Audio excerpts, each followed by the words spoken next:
यदि आप एक प्रॉपर्टी ओनर हैं और अपनी प्रॉपर्टी को रेंट पर देना चाहते हैं, तो सबसे पहला प्रश्न जो आपके दिमाग में आता है वो यही होता है कि मैं अपनी प्रॉपर्टी रेंट पे तो दे रहा हूं, किराया तो मेरे पास आएगा, लेकिन कहीं मेरी प्रॉपर्टी पर कब्जा ना हो जाए। महीने का किराया लेने के चक्कर में मैं अपनी प्रॉपर्टी से हाथ नहीं धो बैठूं। तो ये सोच सोच करके अगर आप अपनी प्रॉपर्टी को किराए पर नहीं दे रहे हैं साथियों, तो ये गलत है।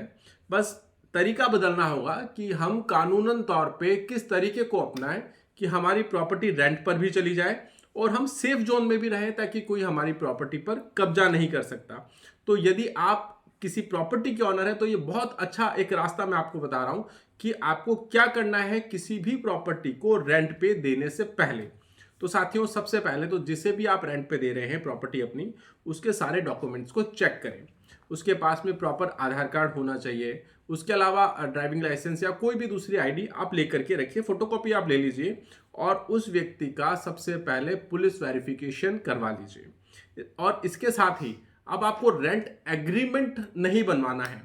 आप रेंट एग्रीमेंट बनवाते हैं तो वो आगे जाकर के दिक्कत आती है। आप एक काम कर सकते हैं, आप इसके लिए तरीका बदलिए कि कानून में नया तरीका क्या है।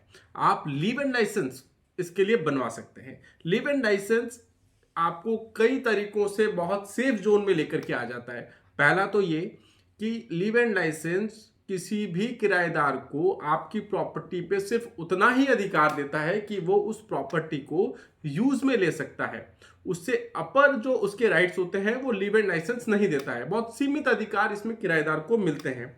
इसके अलावा जो भी आप टाइम पीरियड मेंशन करते हैं लिव एंड लाइसेंस में कि मुझे 11 महीने के लिए किराए पे देना है, सपोज 2 साल के लिए देना है, तो जो कुछ भी आपने टाइम पीरियड वहां डिसाइड किया है, आपके पास ये राइट है, लैंड ऑनर के पास ये राइट है कि दिए हुए समय से कम टाइम पीरियड में भी आप अपनी प्रॉपर्टी किराएदार से खाली करवा सकते हैं।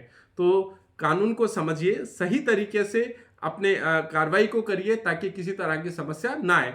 तो साथियों, ऐसी जानकारी और भी लोगों तक पहुंचे, इसके लिए वीडियो को लाइक, शेयर और कमेंट जरूर करें और चैनल को सब्सक्राइब करना ना भूलें।